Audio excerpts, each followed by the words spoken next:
Welcome to News Inside. I'm An Jang-hyun. Let's meet our panelists. Professor Shin Sang-yup from Pyongyang University Graduate School of International Studies. Welcome back. And Dr. Pyongyang Shik from the Asan Institute for Policy Studies. Good to have you with us. President Park Geun-hye has returned from her 12-day visit to 3 African countries plus France. There were a lot of accomplishments made on this trip, but just as many issues at home now need to be resolved. So first of all, what do you think is the most significant diplomatic achievement from the president's extensive overseas tour?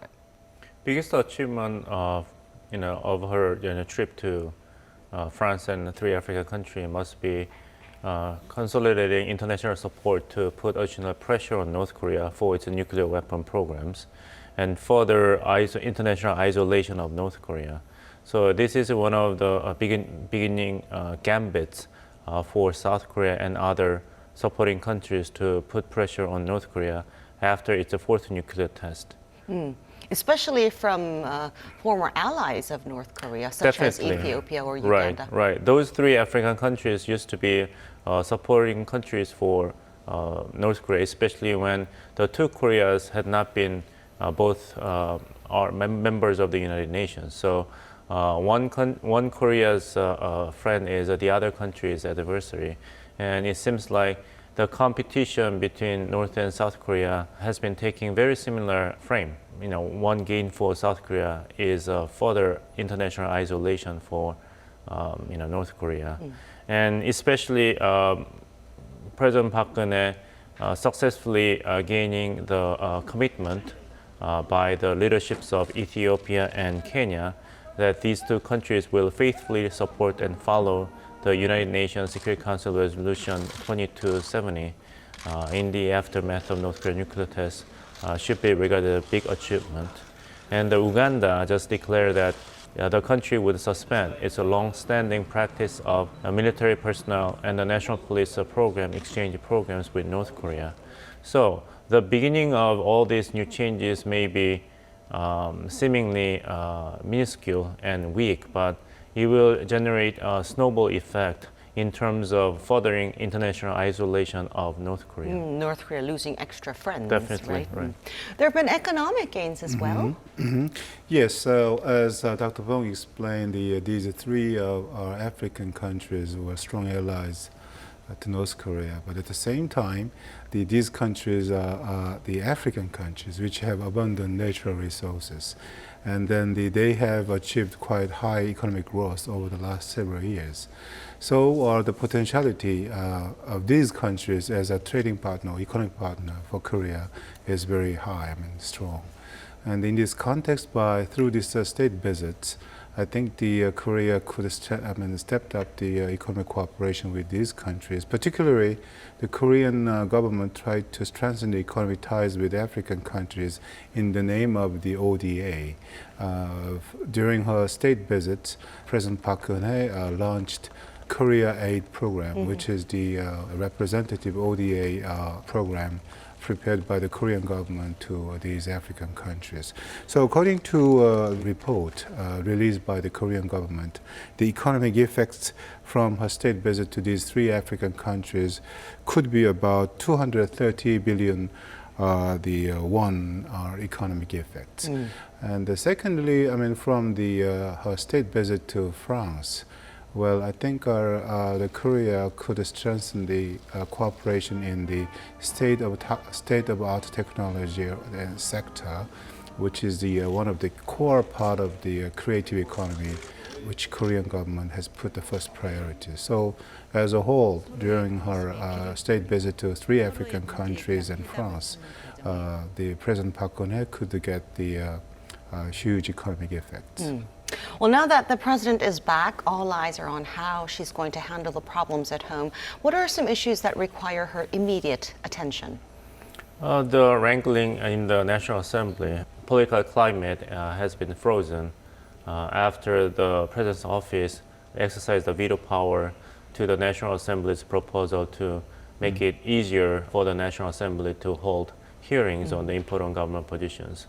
So the first step is not really in the right direction, to be frank.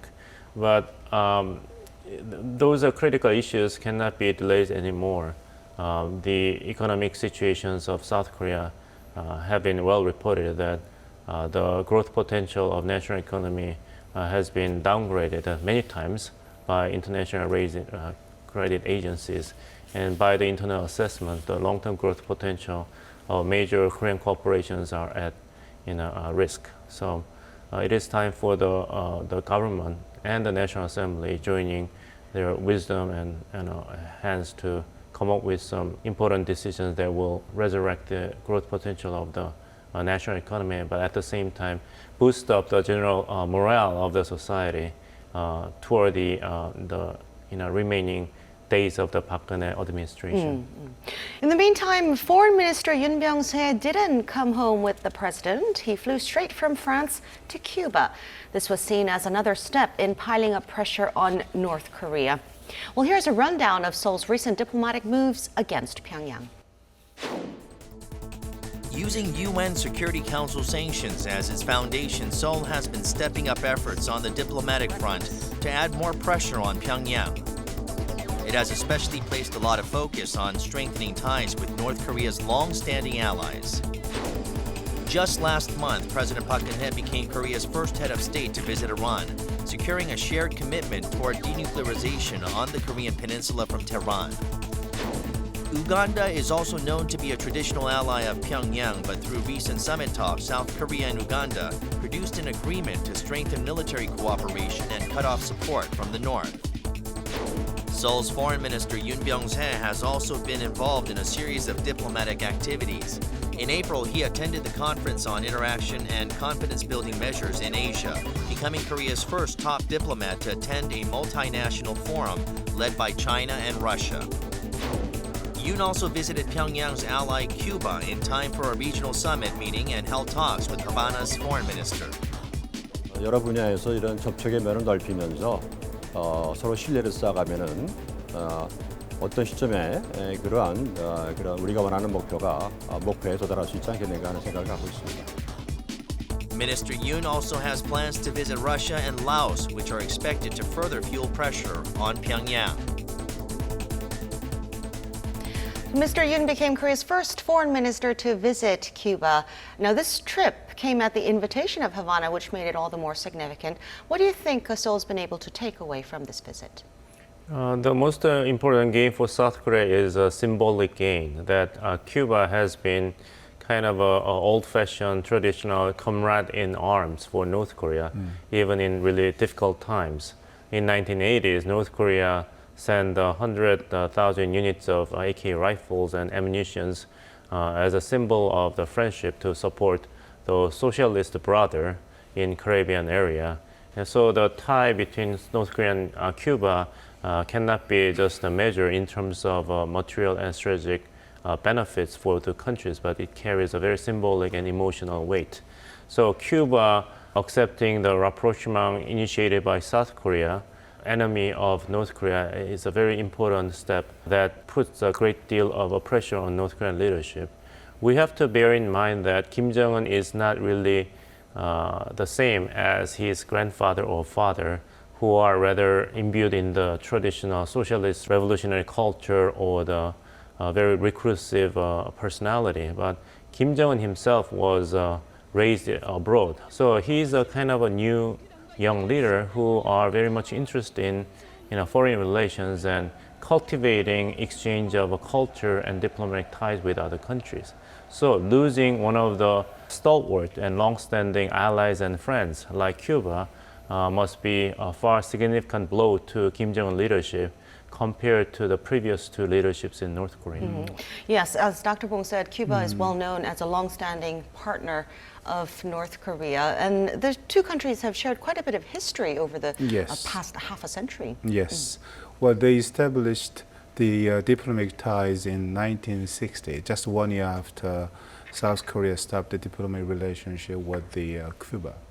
And then since 1960, as we discussed so far, they have strengthened their ties or maintained their strong ties over the last several decades. Well, particularly in 1986 March, Fidel Castro, which is the leader of Cuba, paid his state visit to Pyongyang. But one thing which I want to underline is that still between two governments there are very strong exchanges of the senior government officials, particularly after the Labour Party conference, which was held about 1 month ago. One of the very senior leader in the North Korean Labour Party paid his visit to Cuba. And this is a part of the efforts made by North Korean government to strengthen the ties with the so-called third world countries in response to the very active diplomatic efforts made by South Korean government. Yes, it was last year that the U.S. reestablished diplomatic relations with Cuba. Do you think this inspired Seoul and Havana to consider their own bilateral relations as well? I think so. It seems to be a global trend set by the initiative taken by the United States leadership that it's era of reconcile with your former adversary and move together to a brighter future in 21st century. Examples are abound, including the U.S. rapprochement with Myanmar and Cuba, and a successful deal with Iran on the nuclear programs. And even China and the United States has been increasing the level of the security and economic dialogue and communication despite many of the very thorny issues left between the two countries. So unless a country follows this new global trend, focusing on tying the historical reconciliation with enhancing the security cooperation and economic partnership, then the country cannot really take the most advantage of the changing aspects of global politics and economy. So Iran, Uganda, and now Cuba. Seoul's been stepping up efforts to strengthen its ties with former and current allies of North Korea. And I understand Pyongyang has been just as busy trying to counter these efforts. Yes. They try to defend their position, or they try to maintain the relationship with these countries. So, as I explained already, the senior officials of the Labour Party or North Korean government paid to these countries. And if I give you more of the details about Lee Soo-young, former foreign minister of North Korea, recently he got a new position, the second position in the international affairs in North Korea.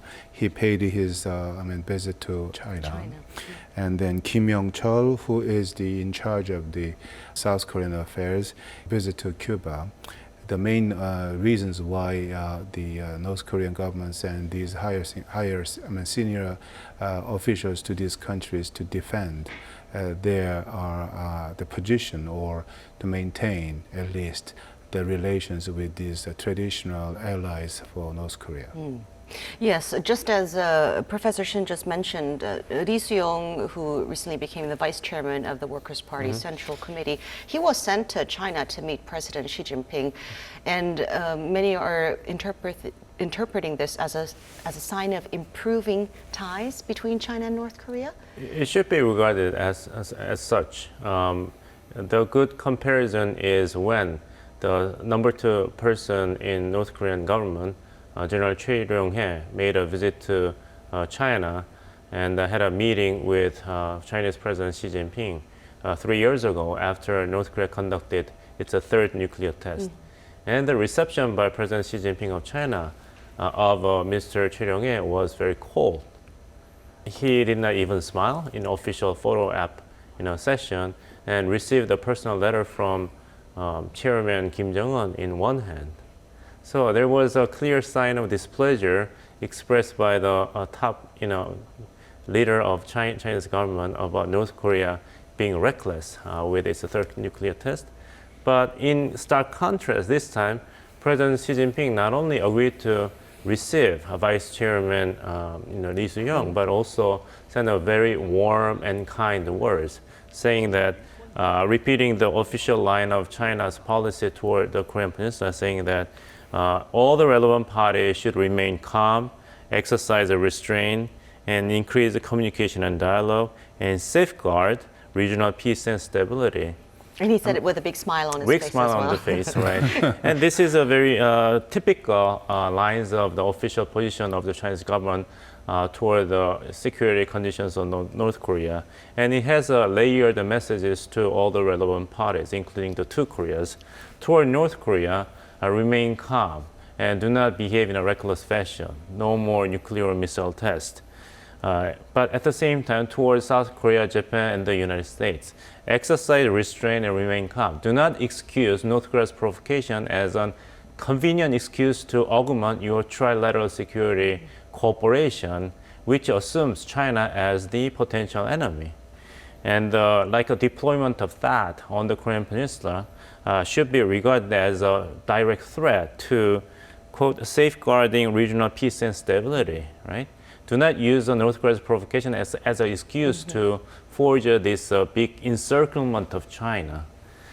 So China needs North Korea, despite a great deal of the cumulative disappointment and frustration because of its recent behavior with missile and nuclear tests. But simply by existing, North Korea is a very important security asset, strategic asset for China, not liability. So by analyzing the warm reception by President Xi Jinping of Mr. Lee Soo-young, it seems like China has not really reached the critical tipping point to abandon North Korea in favor of choosing South Korea as the only partner to deal with the future of Korean Peninsula and the potential peaceful unification of Korea.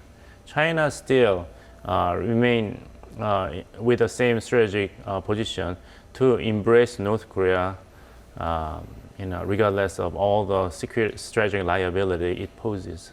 So the closer ties between the U.S., Japan, and Korea, South Korea, become the closer ties between there's a China and saying in North the Korea. Indian military strategy literature that the enemy of your enemy is your friend. Your friend, right.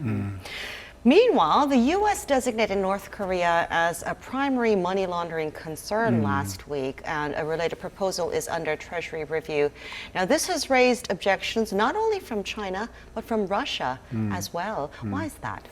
Well, according to report by major journals around the world, about 50,000 or up to 60,000 North Koreans are working outside North Korea.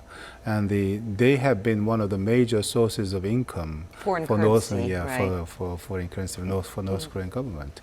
Most of the workers use the Chinese financial institutions and banks or Russian banks. Through these financial institutions, they send their money. So by preventing North Korean workers from sending their money outside North Korea through this financial institution seems to be, maybe it could be understood as a kind of some attack or against these financial institutions, Chinese or Russian institutions. But this is a superficial reasons. The real reason is a little bit different, because about the 90% money owned by North Korean workers outside North Korea send North Korea by illegal way, not through the financial institutions, which means that, well, the negative impact which Chinese or Russian banks could get from American sanction against North Korea is not that much huge. The real reason is that there must be invisible competition between USA and China, or between USA and Russia, in taking the hegemony power in the region. So I think this can be a kind of some superficial reasons used by the Chinese and Russian government. Yeah, so ties between Washington and Beijing are on rocky terrain, and adding to this was a clash at the annual Asia Security Summit, or Shangri-La Dialogue, in Singapore over the deployment of U.S. missile defense system THAAD in South Korea. Washington and Beijing shared their many differences at the U.S. China Strategic and Economic Dialogue held in China.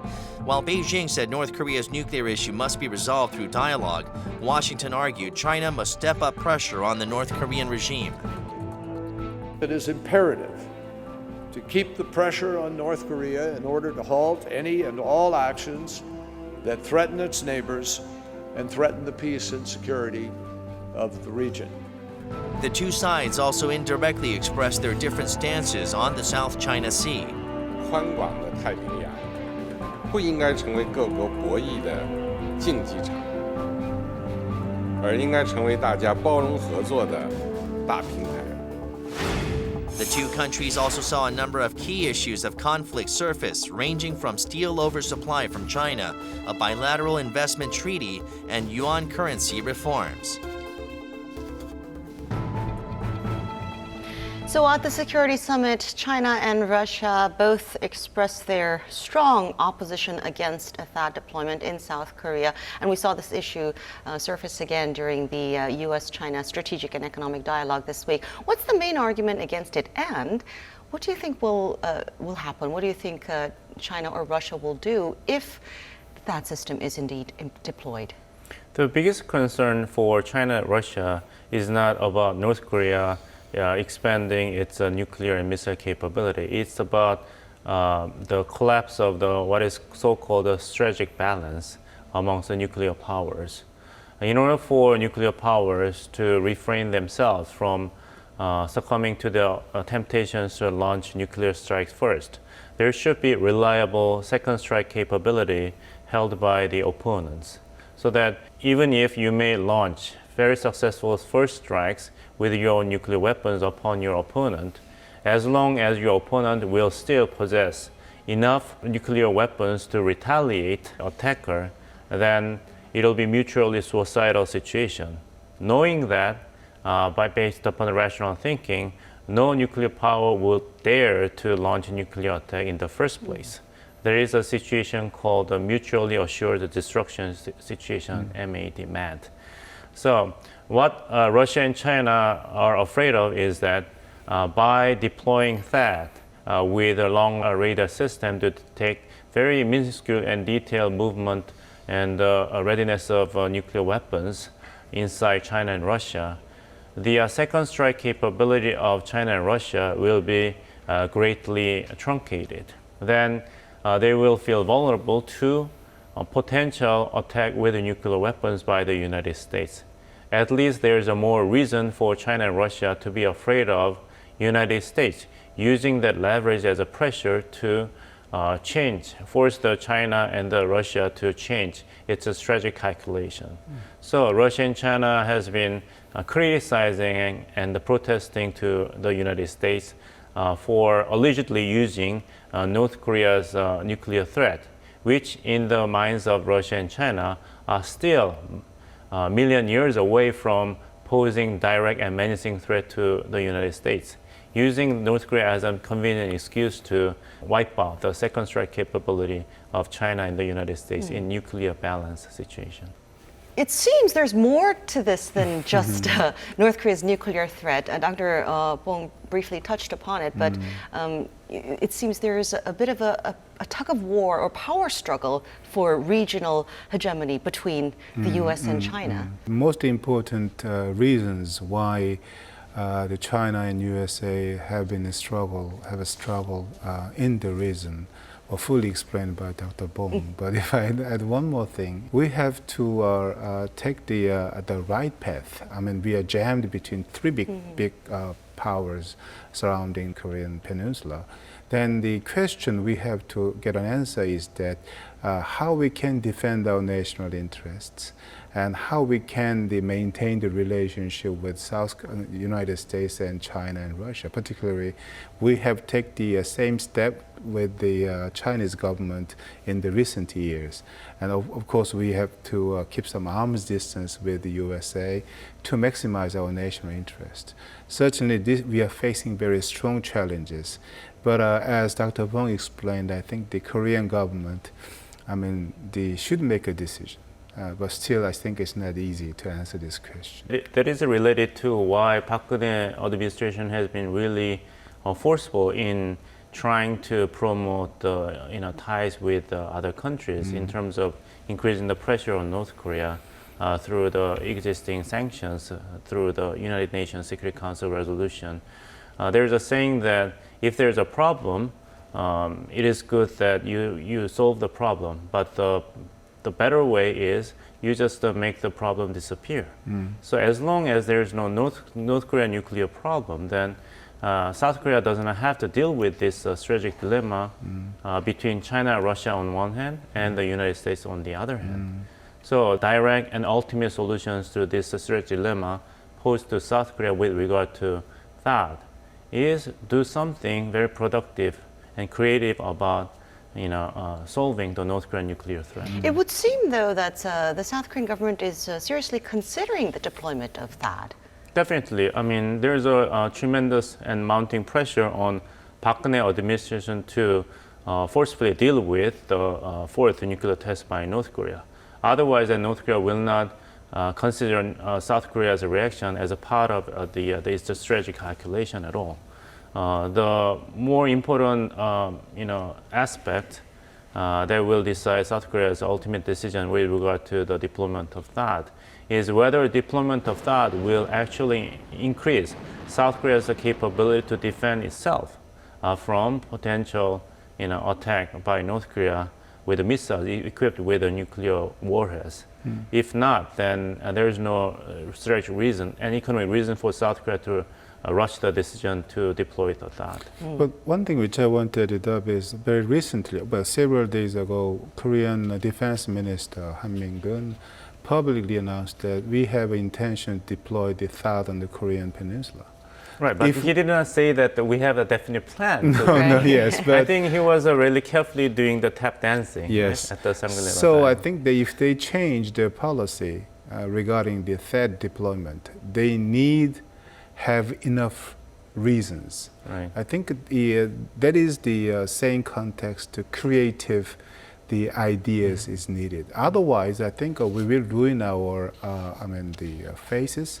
So I think this is very important not only for the national interest, for the future Korean the positions in the region. So I think it is not easy for us to find the answer to this question. But I think what can you do? We have to make every effort to find the solutions to this. There are dual aspects about the potential deployment of THAAD on the Korean Peninsula. On one hand, as long as a decision remains unsettled, then South Korea's strategic dilemma will continue.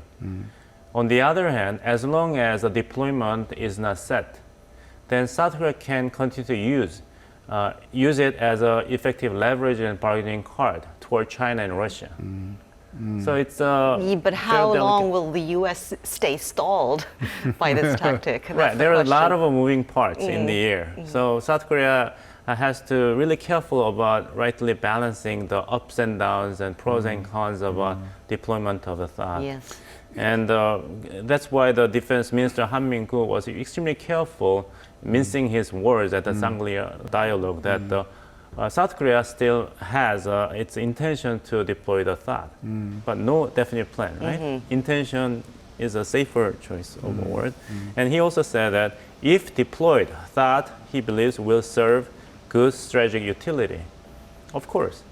So I think this is a still very difficult situation for South Korea to make up his mind, because there's always upside and downside involved in every decision. Because I'm an economist, in fact, we cannot consider this issue separate from economic, the economic situation. And definitely, the USA in United States, they are talking about renegotiation about Korea-US FTA.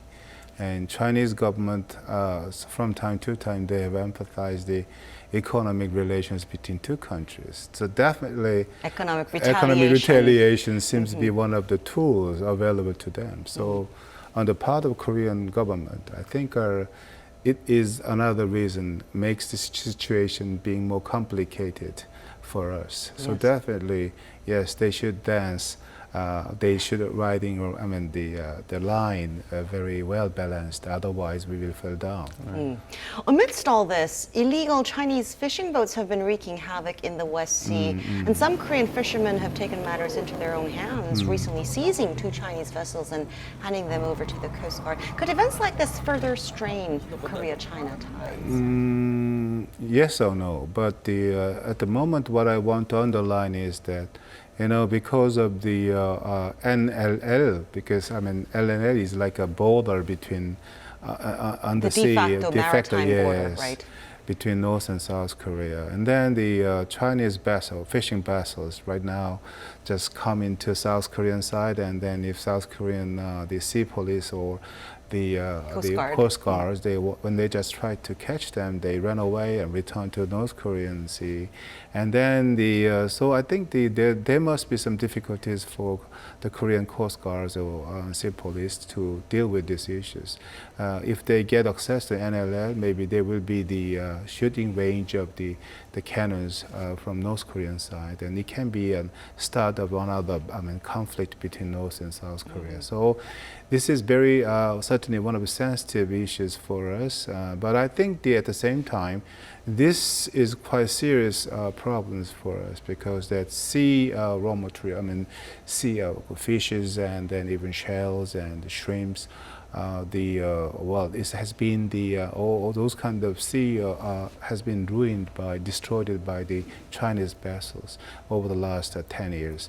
So I think it's time for us to take some concrete measures. Of course, according to the news media, the Chinese government officially accepted they will consider to take the very detailed measures to prevent these things from happening again. But we have to wait and see. Judging from the overall situation that China is facing, especially with regard to what's going on in South China Sea, then it is highly likely that Chinese government will take a very effective measure to conclude this situation as soon as possible, because China's plate is already full with so many problems to deal with. And if this problem continues to get exacerbated, then the image of China in violation of or in outright disregard of international maritime regime or international maritime law will be further exacerbated. Then China will lose argument vis-a-vis United States in justifying its actions at the South China Sea. Actually, the participants on behalf of Chinese government at the Shangri-La Dialogue, warned the United States by saying that no state has the right to impose its own international law in the governance of the sea. If China is going to criticize for the United States for arbitrarily interpreting the freedom of navigation to maximize its national interest, then China will assume its own share of responsibility to behave in a responsible way. So if Chinese government just turned a blind eye to what happened at the West Sea with South Korea, then it's a strategic position with regard to situation in the South China Sea, especially when the Permanent Court of Arbitration, The Hague, is going to make adjudication about the dispute, territorial dispute between the Philippines and China. Then China cannot, risk such a strategic loss because of its relatively minor issue between China and South Korea in the West Sea. So we have a lot of issues at play here, growing U.S. China tensions over North Korea sanctions, growing Korea-China ties as a result of possible THAAD deployment, plus Seoul's diplomatic foray into new territory with the goal of pressuring Pyongyang. What do you think will be Pyongyang's reaction to all of this? It is not coincident that Pyongyang just restarted the operation of the 5-megawatt nuclear reactor at Yongbyon. It was detected that the nuclear reactor produced spent fuel, and the spent fuel has been in the cooling tower, which can be interpreted that the North Korea may be embarking on processing another weapon-grade nuclear material. But I think the action is to put pressure not only Korea, South Korea, Japan, and the United States to accept the idea of beginning the talks on peace treaty on the Korean Peninsula. But also the pressure is also on China, that China should do more to defend North Korea's position when North Korea has been put increasing pressure in the form of economic sanctions. Just last month, the 28 member states of the European Union unanimously decided to block the entry of the DPRK national airplanes and the vessels. So North Korea's route of international trade has been shrinking and shrinking. So now the only trade route and the investment opportunity are left between the China and North Korea. And now Chinese small banks are subjected to the recent decision by the United States Treasury Department by designating North Korea as a money laundering concern.